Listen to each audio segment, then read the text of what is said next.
Good evening, everybody, and welcome to Carving It Up Live right here on YouTube as well as on Facebook and on Twitter. As always, I'm Bryson Carver. It's great to be with you on this Monday. This is a pre-recorded show. So as I always say, during pre-recorded shows, if there's anything in the world that has happened in the world of sports in the last 6 hours, recording this at noon Eastern, I'm aware of it.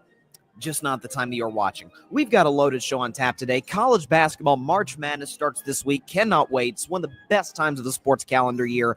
Begins this week. Selection Sunday was yesterday. Giving my predictions for the men's tournament and for the women's tournament. The champion, who comes out, who gets the job done in March this year. Also, the gift that keeps on giving me from a content creating perspective, but could be devastating for my Steelers, and that is Aaron Rodgers, who is on the beach just taking his sweet time.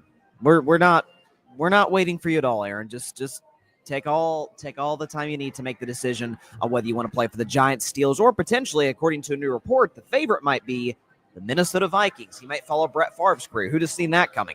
Going to get to that as well. Also, the Niners are just putting together this mass exodus of players that they're losing in free agency. What does that mean for Brock Purdy? What does it mean for San Francisco's future? Get to that. And later on, Steph Curry hit his 4,000th three on Thursday night, this last Thursday night's win for my Warriors over the Sacramento Kings. A little bit of a math lesson, so to speak, for Monday, because I know that's why you tune in the show, to crunch numbers. But why I don't think his record for most threes made will ever be touched in the history of the NBA. Get to that in about 45 to 50 minutes from now. But first, the Cincinnati Bengals just made a colossal mistake, a massive error of epic proportion. According first to Jordan Schultz and then confirmed by Adam Schefter in the wee hours of the morning, the Cincinnati Bengals have signed both T. Higgins and Jamar Chase simultaneously, I guess, to separate contracts of their own. So T. Higgins signed a 4-year, $115 million contract. Jamar Chase signed a 4-year, $161 million contract. He surpasses Myles Garrett, who briefly was the highest paid non-quarterback of all time, actually, in terms of average annual salary. So Jamar Chase gets his bag, well-deserved. T. Higgins gets his bag, well-deserved.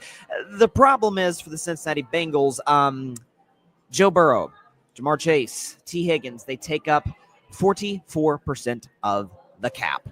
Now, we don't know what the cap is. Joe Burrow, I looked at his Spock rack. Joe Burrow is going to take up about $46 million in terms of the salary cap for the Bengals. Not exactly sure how it's going to shake out for Chase and Higgins. I talked about this 2 weeks ago when Higgins got franchise tagged. I said, I don't know if the Bengals are doing this to try and move him. I'm not sure what the objective is here, but this could end up being really bad, and I figured this could be the potential outcome. Is that you have a Joe Burrow who's, listen, that's one of those guys, I don't care about injury history. I don't care about any of that. This is the Cincinnati Bengals we're talking about. You give Joe Burrow his money. That is a consensus. You don't even think twice. Top 4 quarterback in the NFL. There are many who would argue he's number 2, and you can make that case. He is that special. No question about it. Jamar Chase, you can make the case he's the best receiver in the NFL today. I would take his former LSU teammate, Justin Jefferson. I've said that for a few years now. I think Jefferson is in a league of his own, but Jamar Chase is nothing short of spectacular. And T. Higgins, for the record, probably the best number 2 receiver in the league. I like Devontae Smith in Philly, but you can make that case for T. Higgins. Here's the problem. All 3 of these guys, special players in their own right, were outstanding last year. We can show you the numbers on what they did. Do we have the graphic? Here it is. We can show you the numbers. Joe Burrow, these are their career highs, by the way. This is probably the best season all 3 of these guys have ever had. Joe Burrow had a career high in completions, completion percentage, pass yards, pass touchdowns, and passer rating. Jamar Chase, I don't know, won the Triple Crown. Had the most catches in the NFL and obviously of his career, most catches in his career, most receiving yards in his career, most receiving touchdowns in his career. And T. Higgins himself had the most receiving touchdowns in his career. But you see the right side of that graphic for the podcast audience listening. It says, and what did that get them? Well, we can show you 9-8, 3rd in the AFC North, behind my Steelers. Yikes. And they missed the playoffs. And the Bengals saw what happened in the 2024 season, and they said, you know what? We're just going to double down on that. Listen, you paid Joe Burrow. You paid Jamar Chase. A lot of teams, rightfully so, would pay T. Higgins. What are the Bengals going to do now that they have essentially half their salary cap in 3 guys who were awesome last year, from start to finish, amazing, and they missed the playoffs. Why did they miss the playoffs? Well, because according to Pro Football Focus, they had one of the 5 worst offensive lines of the league. They were 26th in terms of points per game allowed, 25th in terms of yards per game allowed. They're bad in the margins. They're bad really in the areas that outside of quarterback, you kind of have to be great at in order to be a Super Bowl contender. Up front on both ends, on both sides of the ball, particularly in the offensive line, which the Bengals have botched since even before Joe Burrow got there. I remember when he first got drafted by the Bengals in 2020. That was when my show was only audio. That was during COVID. I don't even remember what I talked about during those shows. It was like draft and last dance. Who knows? I do remember saying this, though, because I was not a Joe Burrow believer before that draft. Clearly, I was wrong, but my mindset was, okay, if he were going to a franchise that, yeah, obviously was bad enough to get the first pick, but they had the building blocks to be successful. You know, they had a solid coach, maybe a good left tackle, kind of like the Giants do to a certain degree, right? Like, I think Dable's a good coach. I think they have an outstanding left tackle. The Bengals didn't have any of those things. Zach Taylor, God bless him, seemed like a nice guy. I think he's an okay coach, but that's about all I'll give him. He's okay. He's kind of typical Cincinnati, fine. And up front, they've been horrendous ever since Joe Burrow got there. I thought it was one of the most impressive things I've ever seen a quarterback do in the NFL in my lifetime when Joe Burrow took that team to the Super Bowl in 2021, right? Getting it through the 1-seed Titans, getting it through Mahomes and the Chiefs on the road at Arrowhead. Remember they called it Burrowhead? It was kind of silly, but they called it Burrowhead briefly. I thought it was amazing what he did with that squad. But even then, that defense was good. That defense had pass rushers. Oh, by the way, pass rushers. Trey Hendrickson may not be a Bengal.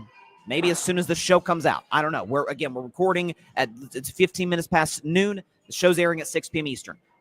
Trey Hendrickson asked for a trade. The Bengals reportedly are trying to bring him back. I don't know how they're going to make it work, but this is a guy who led the league in sacks last year, had the same number of sacks in 2023, had 17 and a half sacks on a bad defense over the course of the season. When Joe Burrow, Jamar Chase, T. Higgins are having to get into shootouts, this guy on the other side of the ball, he was getting the job done. The rest of his teammates weren't. They moved on for the defensive coordinator, Lou Anarumo. Their secondary, because of some losses in free agency and just the fact that they haven't paid some of these guys or won't pay these guys, terrible. For the record, they're in a division, back to that O-line, where the Ravens always have a good pass rush. My Steelers have T.J. Watt, and the Browns have Myles Garrett. This is not to say that the Cincinnati Bengals won't be good. This is not to say the Bengals won't even make the playoffs next year. Heck, if you told me they win the AFC North, if you told me they edge out Baltimore, won't be shocked, because that's how great Joe Burrow is, that's how great Chase is, and T. Higgins is excellent. The problem is it is a salary cap. If it were baseball, yeah, pay him whatever. But it is a salary cap league. It's a hard cap league, is the National Football League, and you're going to have to do some serious cap finagling in order to improve in the margins, and you're going to have to draft well. And if we know the Bengals, they're not good at either. The irony of this is they actually have a notoriously cheap front office with Mike Brown in particular, the head honcho, the owner of this operation. But at the end of the day, it's not, and people are going to see this as a shot at T. Higgins. I think T. Higgins could be a number one receiver, maybe in half the league. I mean, he's excellent. But he was great last year. And so was Chase. And so was Burrow. And they were 4-8 at one point this year. Like we remember, they won that 5-game winning streak, and the Chiefs should be scary. Buffalo, watch out. Guys, they couldn't stop anybody, and they couldn't protect Burrow. And that's been the story of the Cincinnati Bengals, particularly on the offensive line, ever since Joe got there. And so people seeing this is like, good for those guys getting paid. They're worth every penny. But for the Bengals, they just closed their window of contention right now. They are not going to win the AFC next year. They are not a contender to win the AFC next year. Now, in 2026, who knows? Maybe if they hit on some draft picks, but again, the Bengals don't really do that. And if you're a potential, let's say they were to move on from Zach Taylor, let's say the Bengals have another disappointing year, 9-8, 10-7, whatever. Maybe they go to the playoffs, knocked out in the first round, like the Steelers every year. And let's say Zach Taylor's fired. It's an attractive job. It's not like it's, Jacksonville. I mean, it's an attractive head coaching job because you have Joe Burrow, Jamar Chase. But the ownership being what the ownership is, the division being what the division is, and the fact the front office hasn't done a really good job drafting over the years.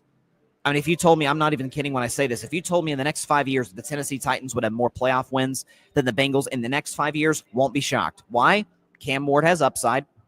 I don't love Cam Ward. I like Cam Ward. In a perfect world, I'd see him as more like the 10th overall pick, but It's a quarterback's league, as I've said since 2021. You take Cam Ward. And I like this new GM that they got from Kansas City. That's what the smart teams do. That's what Detroit did. Remember, they took Brad Holmes from a smart franchise in the LA Rams. Look at the Lions now. Look how much they've aced the draft. Maybe the Bengals do that. But I'm just telling you front end right now. It's 2025. If by 2030 we're doing this show, hopefully maybe from a network someday, and the Titans have more playoff wins than the Bengals, don't say I didn't tell you first. So it's from a salary cap perspective, it makes no sense. And by the way, the Bengals didn't get better. This is what we always get mistaken with extensions or with retaining guys in free agency. Like, oh yeah, it's great that you kept them, but you didn't get better. You just retained the team. Joe Burrow is still great. So is Jamar Chase. So is T. Higgins. And they were last year. And it got you nothing. It got you to a 4-8 start. And for the record, 5-6 seasons ago in the NFL, they would have been the second team out of the postseason. So we can talk about, they were right on Denver's heels. Okay, cool. I mean, Denver got blitzed by Buffalo. I think Buffalo would beat Cincinnati because Cincinnati wouldn't be able to stop Buffalo. And by the way, they would have gotten to Joe Burrow pretty consistently, Von Miller and those guys. So I don't see this team as a serious threat in the AFC. If they could they steal the AFC North? Sure, they could. We see the occasional team where a star quarterback just goes off. We saw Dak do that in 2023, where he stole the division from Philly with a significantly, lesser talent than what the Eagles had. Great quarterbacks will do that all the time, but as a serious team that can win 3 straight playoff games, because they're not getting the 1 seed. That's going to be Kansas City. That's going to be Buffalo. That's going to be one of those teams. Maybe Baltimore. Do I see this team that can win 3 straight games, get to the Super Bowl again? Keep in mind, when they got to Super Bowl in 2021, it's a pretty good defense. They had a pass rush. Linebackers weren't very good, but they had some good players, in their secondary, Jesse Bates and company. So they had guys. They weren't special, but they had guys. Up front, they're still terrible on the offensive line. They may move on for their best pass rusher. Why should I be excited about the Cincinnati Bengals today? I'm not, and I think they made a big mistake. Not in paying Chase, but in paying Higgins, who's an excellent player. He's worth the money, just not for the Bengals in the situation they're in. So I think Cincinnati, for the foreseeable future, just close their championship window. It's over. For the time being, it's over. And so, and for the record, I've been in the minority of people that have had this take, because we all kind of accept it as conventional wisdom. Oh, the Western Conference is better than the Eastern Conference. Well, that's no question about that, especially this year. I think there's 2 contenders these: Boston, Cleveland. It ends there. Knicks, stop. That's it. Western Conference has multiple. We kind of accepted it as conventional wisdom in the AFC that it's the better conference. They were like, oh, if this team can win in the NFC, well, let's keep this in mind. The NFC has Philly. The NFC has the Los Angeles Rams. Washington got better this offseason. Dallas, not a contender, but I think they'll be better than 7 wins with a healthy Dak and maybe Micah. Micah might get dealt at this point. You hear what DeMarcus Lawrence said? Man, that was something else on socials. Gosh, who am I forgetting? The Niners, who I'll talk about later in the show, they'll be better than 6 wins, we assume. Okay, the NFC North, I think, in general got better. We'll see what Minnesota does. Get to Aaron Rodgers literally in just a second. But the Bears got better. The Lions are still really good. The Packers made some moves, to bolster their offensive line. So, and by the way, they get a healthy Jordan Love. I think a lot of the Packers' issues last year was caused primarily by Jordan Love's injury. So I think that's something you're going to have to keep in mind moving forward in terms of seeing the Packers as a potential threat in the NFC North and maybe potentially in the NFC. Because I thought they were dead in arrival against Philly last year in the postseason, and that's exactly what happened. Philly did that to basically everybody except for the Rams in the playoffs. That's why their run was so darn impressive. Get to, what do we have later on the docket? Oh, yeah. Get to Steph Curry hitting his 4,000th three. Well, I don't think that and what Steph is going to do beyond that is ever going to be broken, as well as the, what else we got? Make sure we got this down. Oh, yeah. San Francisco 49ers situation with Brock Purdy, and my March Madness predictions: who wins the men's bracket, who wins the women's bracket in the tournament. I did, of course, want to shift to the man who is, I'll give him this. He makes my show easier every time that he's in the news. His name is Aaron Rodgers. Maybe you've heard of him. And he is a free agent. And free agency started last week, or at least the full week. First full week of free agency was last week. And Aaron has suitors. And Aaron still hasn't made a decision. That's usually what he does. He drags it on and on. I actually checked this. The Jets season, they were eliminated from playoff contention at the time of this recording that's going live 99 days ago on December 8th. They were eliminated, the regular season came to an end, if I can make sure I get this right. The regular season came to an end 71 days ago on January 5th. Okay, so Aaron Rodgers has had 2 months, 2.5 months, 3.5 if you talk about when the time the Jets were eliminated, to figure out, okay, am I going to play next year at all? That's the number one. And if I am, who am I going to play for? Because he had to have some foresight that the Jets were going to move on from him. That with the new regime change, with the guy that Aaron Glenn, who's trying to create a new culture, that he was going to mostly, aside from the Garrett Wilsons and the Sauce Gardners of the world, pretty much clean house and figure out what he's going to do from there. Instead, Aaron Rodgers apparently was shocked by that. That shows me how little self-awareness he has, and is now a free agent. Right now, there are 3 suitors: the New York Giants, my Pittsburgh Steelers, the Minnesota Vikings. Quickly on, because I don't really get the Giants other than Aaron has the leverage because Brian Daboll and Joe Schoen are desperate. Joe Schoen, the GM, who famously moved on from Saquon Barkley in front of the whole country on Hard Knocks, and Brian Daboll, who I think is an excellent coach, has been dealt a bad hand. But Brian Daboll's in the hot seat this year. That's just the business of the NFL. And Aaron would have leverage. He could basically go in there, not quite to the level he could with the Jets, where he brings in a bunch of old washed Packers, but he could basically come in and say, I mean, I'm kind of your last hope, guys. You guys are all going to lose your jobs if you don't kind of tailor everything you're going to do to what I want you to do. The Giants doesn't make a lot of sense to me. Not a very talented roster. To Minnesota, I think that's clearly the best of the 3 options. And by the way, according to Mike Silver, who knows Aaron Rodgers, who's as well trusted a source in the Bay Area with the 49ers and with the Shanahan family, but in general, Mike Silver does an excellent job, has connections across the NFL. According to a recent report yesterday from Yahoo, I'm reading this off my computer here, he wrote, Mike Silver wrote, as the 4-time MVP ponders his next move, one thing has become clear. The person who currently holds the biggest sway over his playing future is Minnesota Vikings head coach Kevin O'Connell. Rodgers is hoping to sign with the Vikings, who went 14-3 in 2024 before suffering a first-round playoff defeat to the Los Angeles Rams. So this, to me, is by a long shot the best choice. You got the best receiver in the game to throw to. You got a great number 2 in Jordan Addison. TJ Hawkinson's back. Your former teammate, by the way, Aaron Jones. There's the added motivation of playing the Packers twice a year. Kevin O'Connell is as smart of a head coach as there is in the NFL on the offensive side. The offensive line has gotten better. I think they're going to continue to bolster it in the draft. The defense under Brian Flores is awesome. Like, you add Aaron Rodgers to the Vikings. Listen, I've attacked Aaron Rodgers for his play, rightfully so, and I will later in the segment. But, I mean, old, immobile Kirk Cousins worked. Sam Darnold was revived to a certain degree by Kevin O'Connell and the Vikings. Vikings could be, I don't think they'll be 14-3, but if Aaron's there, yeah, I think they're a playoff team in the NFC. 100%. I still kind of like Green Bay and Detroit more to win that division, but Minnesota's fine. They're fine with Aaron. They're an 11-win team with that infrastructure. It's kind of hard to fail there. Pittsburgh, my beloved Steelers. So, again, the thing that is, remarkable to me about the Steelers, I don't think they know what they want to be. And here's what I mean by that. Mike Tomlin has preached as much as anybody, as much as any motivational coach in the NFL. The standard is the standard. That is his quote. We all think Mike Tomlin's standard is the standard. And yet, simultaneously, the Steelers have employed over the years in the Mike Tomlin era, which spans nearly 2 decades now, some of the most enigmatic locker room cancers as you could possibly have. And in some cases, just bad guys. It's Antonio Holmes, obviously Antonio Brown, Chase Claypool is a diva, George Pickens is, as I've called him before, and I don't use this term lightly, a psychopath at times. Now you had DK Metcalf, which I'm fine with the move. That shows me, hey, we're spending money on offense. Finally, we have a true number 1 threat now. But DK Metcalf, most penalized receiver in the NFL since he came in. I believe I saw that stat earlier today. So, that's also a part of it.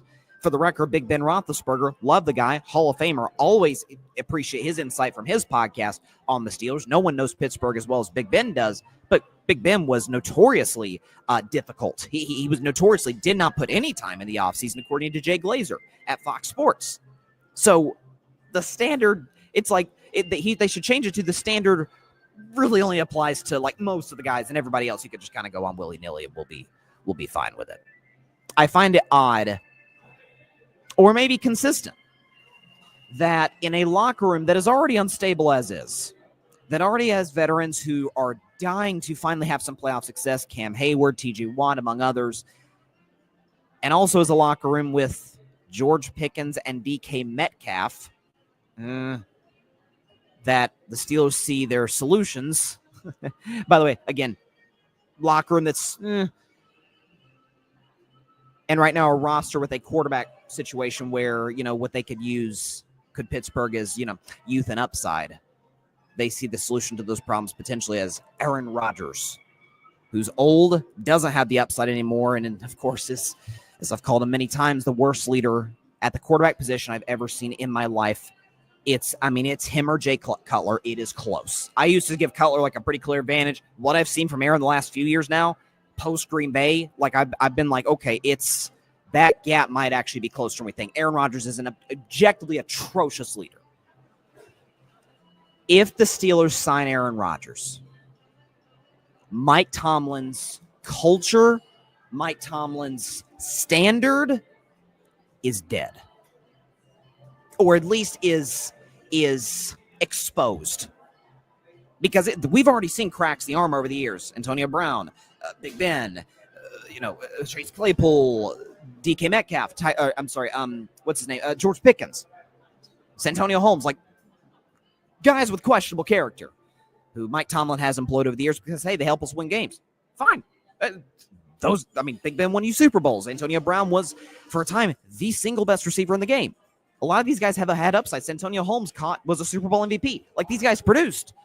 Just don't tell us that is the absolute, 100% standard. You come in, you be professional. It's football first. If you bring Aaron Rodgers in, that's rendered meaningless. And I think listen, we know the Steelers. If there's one thing we know about my Pittsburgh Steelers, it is that they are, the goal every year is mediocrity. Maintain the non-losing streak. Hey, Mike Tomlin never had a losing season. Guys, we're 9 years clear of the last playoff win. It's time to move on from that and be like, okay, that's really impressive. Don't get me wrong. It is impressive to go, was Mike Tomlin been there 18 years now without a losing season? Remarkable. Shout out to him. In the last 8 seasons, the Steelers have won 0 playoff games, and they've gotten trounced in all of them. Well, outside of the Jacksonville game where you lost a home playoff game to Blake Bortles and gave up 45 points. Since then, 2020, blitzed by the Cleveland Browns. The next year, blitzed by the Kansas City Chiefs. 2 years after that, blitzed by the Buffalo Bills. Last year, blitzed by the Baltimore Ravens. If Mike Tomlin is the motivation guy, the defense guy, why do you not lose, get torched from the first quarter on every single postseason game in the last 8 years? And so, listen, if you ask me what I want to do if I were running the Steelers, they just signed Mason Rudolph. Welcome back, Mason. Right? Good locker room guy, solid backup quarterback in the NFL. If you ask me, start Mason Rudolph the whole season. And then in terms of the backup situation, I'd either take a call or make a call to New England for Joe Milton, draft a guy mid-round, as my guy Barry Grant Jr. always says. Quarterbacks are currency. You can never have too many of them. I mean, you can. It's a 53-man roster, but it's never bad to have an extra quarterback in the room. Never hurts you. That's capital. And you roll the season out. You win 6-7 games. I'm almost hoping at this point the non-losing season streak comes to an end because at this point, listen, I know the Steelers are utterly petrified of being bad for one, clutch your pearls, maybe 2 seasons. But it would get them the requisite draft positioning to be able to rebuild a champion. Because if there's one thing the Steelers do exceptionally well in the draft, it's pick really good players. On the defensive end, on the offensive end, the Steelers are one of the best drafting teams in the NFL. Few teams develop talent as well as Pittsburgh does. The problem with that is they just don't have the single most important position. And by the way, the offensive line isn't great either. They've got to develop an offensive line at some point, especially before you potentially get a new quarterback, a franchise-altering quarterback, hopefully, in next year's draft. But I think it is, if Aaron Rodgers is the solution, if they view him, by the way, if the Steelers are intent on going mediocre, or on being mediocre, again, just pick the other guy to help you go mediocre that already has a connection with DK Metcalf and isn't a locker room cancer and knows the playbook. Russell Wilson, just bring him back. Listen, if Russell Wilson's the quarterback, you will be mediocre. You will be 9 wins, 10 wins, maybe sneak in the playoffs, maybe don't. Russell will get you there. Aaron, I don't know. Can we show you what Aaron's done? And by the way, for this graphic, we use the Aaron Rodgers beach photo. This is Aaron Rodgers since 2022. We took out the we took out the Achilles tear game against the Bills. So 223 pass yards per game, 56 touchdowns, 23 picks. Completion percentage 63%. Passer rating of 90. Record's horrendous, 13-21. That's bad. And by the way, 17 of those games are with the Green Bay Packers and Matt LaFleur. He has won 0 playoff games since 2020. He has gone to 0 Pro Bowls, or at least been voted to 0 Pro Bowls since 2021. At what point are we going to move on from the legend that is Aaron Rodgers, and he is a legend, to Aaron Rodgers today, which is an average quarterback, puts up empty calorie numbers on a bad team last year, an atrocious leader, injury prone. And by the way, even if you get to the playoffs, he's not very good. Since that Packers long ago Super Bowl win in 2010, he's 7-9 in the postseason with some bad losses in there. Some blowouts, some losses to Jimmy Garoppolo, some losses to, I know Eli Manning had 2 great postseason runs, but still lost at home 15-1 to Eli Manning as the MVP of the league. Like, Aaron's got some bad playoff losses on his resume. He's got a Carson Palmer loss on his playoff resume. Like, it's rough. And so I think the Steelers would be out of their freaking minds to sign this guy. Out of their minds. And if they do, by the way, that's their prerogative. But it shows that the Mike Tomlin standard thing is kind of a farce. It didn't really exist. It's not really a thing that is able to be produced into, winning important games at the end of the year, which, by the way, I saw my guy Colin Cowherd pointed this out. I couldn't believe this. 5 of the last 7 seasons, the Pittsburgh Steelers, in December or later, have had a 3-game losing streak. So when basically in translation, when the games matter more from December on, playoff push in December, playoffs in January, and obviously if he gets the Super Bowl, great. 5 of the last 7 years, they've lost 3 games in a row. Almost like when teams get more tape on the Steelers, easier to figure out. Just saying. So signing Aaron would be a disaster of colossal proportion. It truly, truly would. All right, enough AFC North talk. We'll get into the San Francisco 49ers in about a minute and a half. Be back on Carving It Up Live. We're just getting started. Again, this is a pre-recorded show. It's about 12:30 Eastern Time. So this show's right now, it's getting close to 6:30 p.m. Eastern Standard Time. We're live on YouTube, we're live on Twitter, and we're live on Facebook. We'll see you guys in a minute. Take a 1-minute break on Carving It Up. Gets to Brock Purdy in just a second.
Welcome back to Carving Up Live. So I feel terrible about this before we get to Brock Purdy. Feel terrible. Happy St. Patrick's Day to everybody out there. I can't believe I forgot that at the top of my show. I feel just awful about that. So happy St. Patrick's Day to everyone celebrating.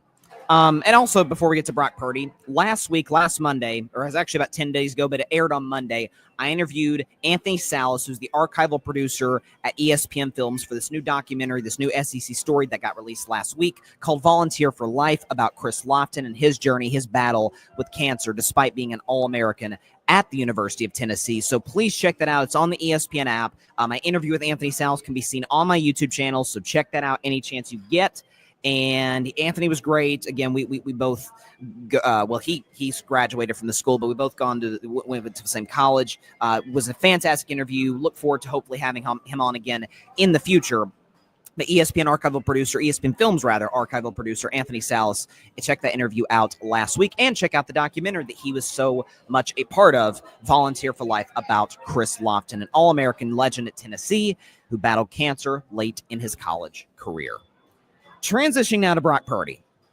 Well, really to the 49ers, then to Brock Purdy. So this has been, you want to talk about a team that appears to be going into certainly not a rebuild, because they're still extremely talented, but the Niners in the last 2 years ago, I thought they were the runaway, not even close, best roster in the league. Philly was good. Detroit was building. There were other teams. Baltimore. This team was just head and shoulders. 2022, 2023, that roster basically didn't have a weakness. Offensive line wasn't perfect, but darn, it was still fine. And running back was elite, receivers, defense was off the chart, all of it, coaching staff. And since then, by the way, in this year in free agency, they have lost the following guys. Deebo Samuel, who's a Commander now. Aaron Banks, not that big of a loss, actually. Aaron Banks was not a highly graded player, according to Pro Football Focus, but he's a Packer now. Javon Hargrave, Viking. Malik Collins, Browns. Leonard Floyd, good pass rusher, by the way. He's in Atlanta now. This one was amazing to me. I don't care about the injury history because his upside's off the charts. Dre Greenlaw, they let walk to Denver. Again, I get it. Injury history, got hurt in the Super Bowl, got hurt, didn't play much all last year. That guy is still a top 5 linebacker, I think, in the NFL, and they let him walk. Travarius Ward, excellent corner. He's now with the Colts. And finally, a guy I've been a fan of from the jump, Talanoa Hufanga, who, by the way, I believe knows Troy Polamalu. So again, show my Steelers, interest in rooting interest. But I believe knows Troy Polamalu, plays. He's not as good as Troy, obviously, but plays like Troy Polamalu, and he is now with Dre Greenlaw with the Denver Broncos. Those are the guys. Kyle Juszczyk was released, but then they brought him back. So Juszczyk is back. And even despite losing those guys, Christian McCaffrey's back. Brandon Ayuk's back. They have Ricky Pearsall, who showed flashes last year. Jawan Jennings is a good receiver. And they have George Kittle. And Trent Williams is their left tackle. And if I know anything about Kyle Shanahan, the 49ers brass, they're probably going to go after some offensive linemen in the draft. Defensively, they have Nick Bosa. So, they have Fred Warner. So it's not like the pieces are exactly, it's not like they're the Cleveland Browns right now. They're still an excellent football team. I think the Rams are better. I think the Rams will and should win the NFC West this year. I mean, unless the Niners just have an A++ draft, I still think that the Rams are the favorites to win that division. Right now, Vegas actually has the Niners. I disagree, but that's fine. What this seems to imply, then moving on from all of these defensive guys and offensive linemen, moving on from Deebo Samuel, which I actually think was a pretty good call on their part, is, okay, now they're probably about to pay Brock Purdy. Now, I'll say this. If I had to guess, I have no sourcing on this, but if I had to guess, I would say the 49ers offer Purdy somewhere in the ballpark of $45 million. I don't think they go past 50. I think even 50 they shudder at the thought at. But to me, the ballpark is Sam Darnold is the floor in terms of Sam Darnold's contract. He signed with the Seahawks. So Sam Darnold, Baker Mayfield, very similar deals. Baker at this point is actually underpaid. We'll see what Darnold does in Seattle if he can replicate Minnesota. But that's the floor, and $45 million is the ceiling. Anywhere in that ballpark, we're comfortable signing Brock Purdy at. And again, me as a longtime Purdy skeptic, I can live with that. I can live with $45 million a year paid to Brock Purdy because you still get Kyle Shanahan. You still get excellent offensive pieces. If we know anything about John Lynch is going to continue to stack that offensive side of the ball. He's been great drafting that over the years. He really probably want to go offensive line this year in the draft, at least in the first round. And by the way, Robert Saleh back to coach the defense. He did an unbelievable job in his first stint as the defensive coordinator with the San Francisco 49ers. For all his faults, the Jets head coach, he had a great defense there. And when he left, they got worse. So Robert Saleh can coach defense. So the Niners will still be, I think, a 10-11 win team next year. They certainly have that capability. If you tell me they're in the NFC title game, I won't be shocked at all. The problem is, of course, when you pay a guy like Brock Purdy, who I have anywhere between the 14th and 17th best quarterbacks in the NFL, probably closer to 14. 17th feels a touch low, but 14th, 15th best, and you pay him like he's Joe Burrow money, Tua money. Again, the Tua contract, I get it. He's based on what he produces, he is overpaid. The problem is the Dolphins cannot find a quarterback to save their life since Dan Marino. That's about as good as they're going to get with their dysfunctional franchise. Tua gets what Tua gets. Same case with Trevor Lawrence. Now, I like Trevor way more than Tua, but it's a very similar story. Jaguars can't find quarterbacks. When they find one who's half decent, they got to keep him. Same with the Cowboys, by the way. They lucked into 2 quarterbacks. They got to pay them when they have them. So when you pay a Brock Purdy, who the Niners have shown we can win, we can go to a Super Bowl with Jimmy Garoppolo, a clear-cut backup in the National Football League. Brock Purdy, I've always said for my criticism of Brock, he's better than Jimmy G. I've said that since the moment he took the field in that game a few years back against the Miami Dolphins. I've said from the jump he is better than Jimmy Garoppolo. But Kyle Shanahan has shown, stack the roster well enough, we can get to the Super Bowl with him. We can get to another NFC Championship game with him. A guy who I believe might have more picks than touchdowns in the playoffs. The Niners can go deep in the playoffs with that. And so what that to me is, that gives them the leverage. Brock Purdy's leverage is, I mean, statistically, I've been way better than Tua Tagovailoa. I've been way better than Trevor Lawrence. And you mean to tell me that these guys are going to get paid more than me? I beg to differ. And he's got every right. Him and his agent have every right to go about it that way. And the Niners have every right to say, yeah, and we've won with any competent quarterback here since Kyle Shanahan has been the head coach of the team.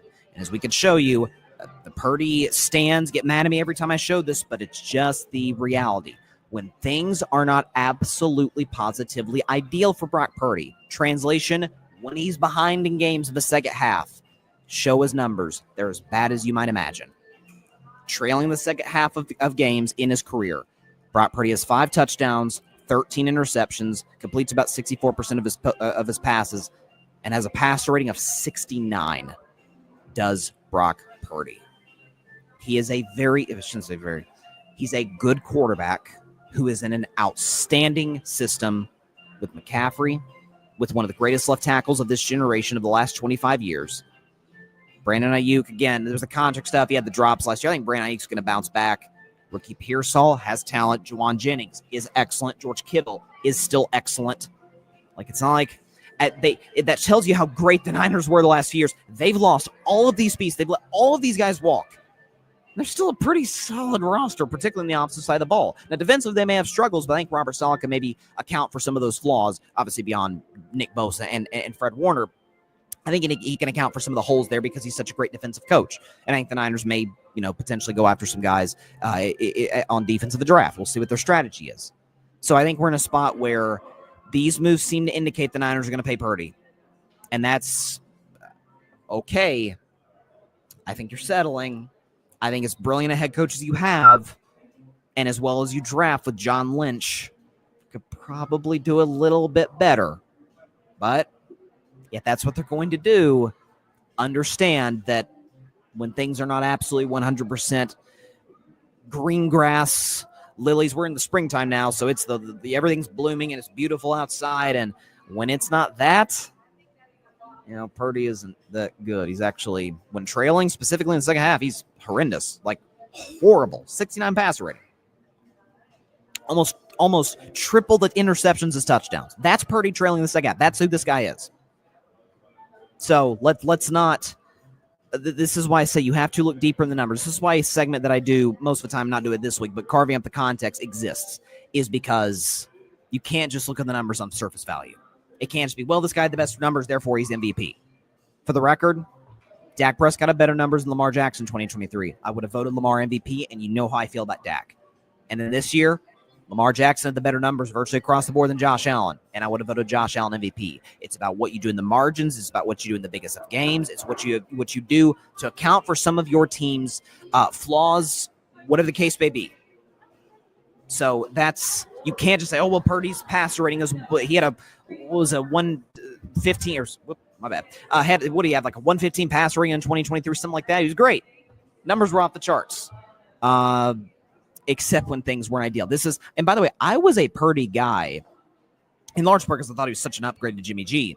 And I thought he could maybe finally get the most out of this Niners roster, which, for the record, he did come close to doing in 2023. But midway through that 2023 season, when some of the Niners got hurt, Deebo Samuel dealt with injuries. I think Trent Williams may have been hurt. I know McCaffrey was hurt for some of those games. They were a little bit beat up, and they had that 3-game stretch. Cleveland, Minnesota, Cincinnati. It was like, well, it doesn't have the whole cast of characters together, and he doesn't look very good. That changed my perception of Purdy. And what also did as well, what kind of was the nail in the coffin was, hey, he's as valuable to the Niners as Dak is to the Cowboys. I'm like, okay, you've lost me. I don't even think we're watching the same sport right now. Like, this isn't even, and I'm not trying to make Dak out to be like he's Mahomes or something, but like, come on. Dak's got CeeDee Lamb's awesome. Aside from that, I mean, it's Jalen Tolbert and Jonathan Mingo. God, how bad of a trade was that for Dallas? Holy cow. By the way, the bar is low. The bar is low for Dallas. They've made some okay moves. I think Javonte Williams' sign is actually fine. I think they let Rico Dowdle go. I think he's in Carolina now, maybe. And Dowdle had a fine year. But Javonte Williams' move is decent. I did see when the Cooper Kupp news, before Cooper Kupp signed in Seattle, which I don't know if I'd have given. I know that's my twin and all, and I've been a Cooper Kupp fan over the years. I don't know if I'd have given Cooper Kupp 3 years. I'm not going to lie to you. But when I saw the rumors, hey, Dallas in the mix for Cooper Kupp, I'm like, no, they ain't. No, they ain't. No, they're not. They're not paying anyone who's not a current Cowboy. Again, Dallas, the gift that keeps on giving. The DeMarcus Lawrence and Micah Parsons beef. Dang. Transition out of the NBA. That's enough NFL unless any news breaks at the time, of course, that we are recording this. Again, this show is going to be live at 6. The it has started live at 6 at this point. It's about 6:42 p.m. Eastern Standard Time, YouTube and Twitter. Thanks to everybody for stopping by. And so if there's any NFL news that have dropped in that point, I'm aware, just not the time you're watching me. Shifting to the NBA now, though. So I don't know if you've heard. I don't know if you guys have been keeping an eye on the National Basketball Association, but the hottest team in the Western Conference happens to be my Golden State Warriors, who I said back in October, if they trade, the Denver Nuggets were my title pick to beat the Boston Celtics in the finals. And I feel like Denver's a very real threat. Ironically, Denver and Golden State do play tonight. I don't know if Steph's going to play. He's got a back issue. We'll see. But I said if the Warriors trade for an all-star caliber player, they are now my pick. That was my caveat. I'd throw that in. They traded for Jimmy Butler. They've been statistically one of the 3 best teams in basketball in that stretch. They're 15-2. They've been awesome with Jimmy. And so, yeah, Golden State is 100% my pick, and I will state again today, they will win the 2025 NBA championship. But Steph Curry on Thursday night against the Sacramento Kings hit his 4,000th three of his career due to copyright reasons. I do, of course, want to get monetization for this. We're not going to play, but Kevin Harlan had a great call on that game. Kevin Harlan's one of my 2 favorite announcers in sports. I love the guy. But Steph Curry has 4,003. So what's remarkable is the record when Steph passed Ray Allen December 14th, 2021. I remember talking about it on this show. I can't believe it's been 3.5 years ago. But the record at that point, before Steph broke it, was 2,973. Steph has now hit 4,000. So, which is remarkable. James Harden is a distant second place. I think he's somewhere near 3,200 threes. I'm not sure Harden may hit 4,000. I doubt it. So, Steph, let's just do a quick sort of, again, I know the reason you tuned in on your Monday night is to get a math lecture, and I'm certainly not going to pretend to be your college professor today. But since 2012, 2013, because we're going to take Steph's first 3 years of the league out. He was mostly healthy his rookie year. Next 2 years, he dealt with the ankle injuries. We all know how he had to overcome those into becoming the player that he is today. It's part of the story of Steph Curry. From 2012, 2013 on, which was the first year, he became 2012-13, he became a star. He continued that in 14. 2015, he became a superstar, and he's been that since. From 2012-13 on, Steph Curry's averaged about 301 makes from three-point range per season. By the way, we took out 2019-20 because he only played 5 games because he had a broken hand. Took that year out. So 2012-13 and now, take the 2020 out, he's made 300 threes per game, essentially, per season. So that means, let's be conservative. He's going to play out the rest of this year. He's got 257 made threes at this point. of the NBA season, very well could get to 300 before season's end. I'd say it's pretty darn likely. If that occurs, let's be conservative and say, let's say Steph plays for the next 4 years. He just turned 37 recently. Happy late birthday, Steph. Let's say he plays the next 4 years. And let's lower the average because Steph, like all humans, is not going to be quite as good as he gets older, although he's pretty good right now. Let's bump that down from 300 made threes per year to 250 made threes per year for the last, let's say, 4 years of Steph's career. That would put him at 5,000.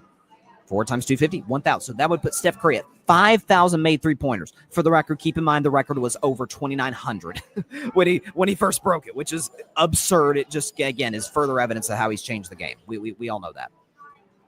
That means if Steph gets to 5,000 threes, which I think he will. I was actually shocked the next day, and people were like, man, could he get to 5,000? I'm shocked that was a question. Again, knock on wood, that's all going to be related to Steph's health. But if Steph Curry is healthy, I think I would go so far as to say it's likely that he gets to 5,000 threes just by the pure math of it, the pure numbers by it. That means if Steph gets, let's just say he hits 5,000 exactly. Somebody is going to have to make 300 threes, about 301 threes to be exact, per season. I want to make sure I get this right. For almost 17 full seasons, basically 16 seasons, will have to be the case for somebody to hit that 4,003 mark. It is a remarkable number. It is it doesn't make sense. Basically, yeah. So just to make sure I confirm the math. So essentially, leading up to 17 seasons, someone's going to have to make 300 threes over the course of 17 full NBA seasons. Now, because of how much Steph, as I said in 2021, has changed the way the game is not only played, but coached and analyzed, the way we view basketball has changed drastically in the last decade since Steph began his dominance. Maybe someone does come along. Maybe someone does let's say they make 350 threes per season. If the analytics and the game continues to trend in the way that it's been trending, maybe someone could. But do we understand the longevity? Do we understand? Keep in mind, Steph has done all this despite 1 year where he played 5 games in 2019-20. And then year 2 and 3 of his career, constant ankle injury. I think year 3, he only played like 20-something games. So like the injuries got him. There was a point in time where people didn't think Steph Curry would last more than 5-6 years in the NBA. And for him to go from that now to making 4,000, what I think is likely to be 5,000 threes, it's remarkable. And I think we're at a point in time where this guy is going to hit his 5,003 sometime in the next 4.5 seasons. He's that special. He's an all-time talent. We know this. And it's yet another accomplishment for an all-time legend, one of the greatest athletes in our lifetimes and my favorite athletes, probably never to be surpassed again in my lifetime. Steph Curry, 4,000 threes, I think at this point on the road to 5,000. And from a pure numbers perspective, it's not as unbreakable as LeBron's all-time scoring record. It's pretty close. I'd say the most unbreakable record is obviously the rebounds record. Russell Wilt, like that's no one's touching that. Assists is going to be pretty darn hard to top with John Stockton. Scoring record with LeBron's going to be hard. 3-pointers made. Like you're not only you're going to have a volume shooter from 3.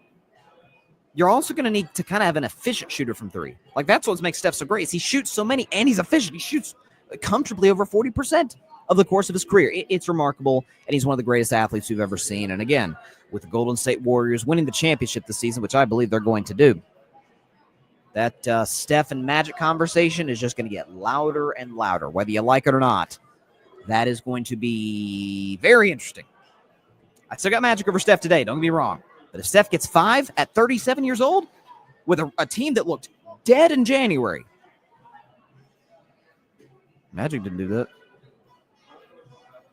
Magic inherited, I don't know, the greatest score ever, arguably. No, I think the Lakers won like 47 games or something. I think I'm getting that right. The year before they drafted Magic, the Warriors, on the other hand, made the playoffs twice in, I think, a 17-year stretch when they drafted Steph. There's levels to this. I'm just saying. Magic's great, all time. Guy we're number 30 in the Bay Area. Woo. He's a couple accomplishments away from Mount Rushmore territory. I'm just telling you right now. You can deny it now. That's okay, but just know that it's coming. Last topic of the day. Again, a little bit of a shorter show, but nonetheless, plenty going on in the world of sports. None more so than March Madness, which begins this week. Men's and women's tournament, or brackets rather, were released yesterday, Selection Sunday. I will have to say, and I put it on my Instagram, it felt weird. It didn't feel right watching Selection Sunday yesterday in the men's side of things without Greg Gumbel, rest in peace. And obviously he passed away late last year of cancer. All-time great broadcaster. Everyone who knew him spoke incredibly highly of him. I believe he was the first black man to ever call a Super Bowl, if I'm getting that correctly.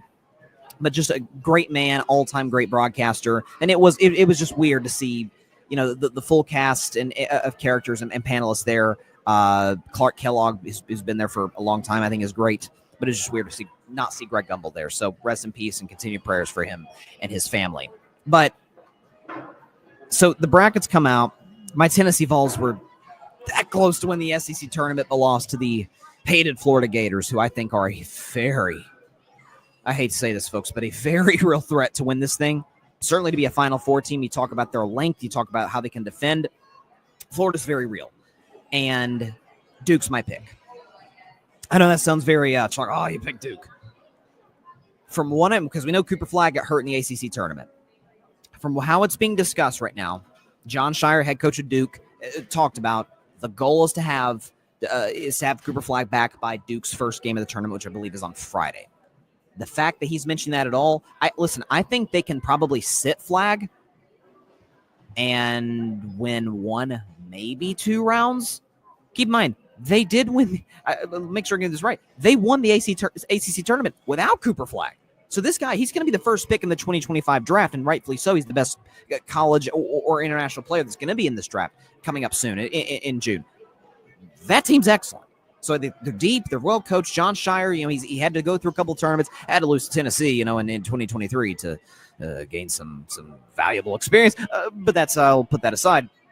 I think it's a well-coached team. It's a very deep team. And when healthy, they've got the best player in college basketball. And so I'm going to take Duke to win the tournament on the men's side. Although I think Tennessee, we got a really good draw, really favorable bracket on our side. I'm going to pick my Vols to go to the Final Four, baby. I'm calling it right now. I will say, though, make sure I'm getting this right. Because, number one seed in Tennessee's bracket, I think, is Houston, right? That's the Midwest. Yeah, Houston. Yeah, Tennessee can beat Houston.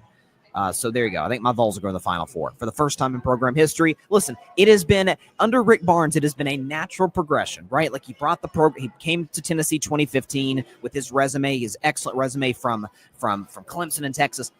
But this is a guy who brought Tennessee back to the NCAA tournament by year 3. Okay.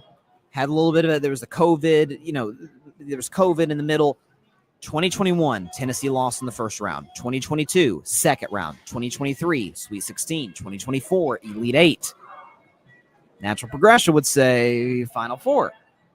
Might be next in the docket for Tennessee. I'm just going by the natural progression as an unbiased prognosticator of college basketball. That's all I'm doing. Go freaking Big Orange. Let's go. Anyways, on the women's side, there's some excellent contenders. Notre Dame, with, I hope I'm pronouncing her name correctly, Hannah Hidalgo, I believe is how you say her name. Excellent player, but I'm rolling with USC because I'm rolling with Juju Watkins. Holy moly. Second in college basketball on the women's side in scoring. She averages about 24 a game. She is, I remember talking about her last year, when we were talking about Caitlin Clark last year and how the rise she brought to women's college basketball, women's basketball as a whole. But I said, Caitlin Clark's the number 1 this year. Next year, it's going to be Paige Beckers.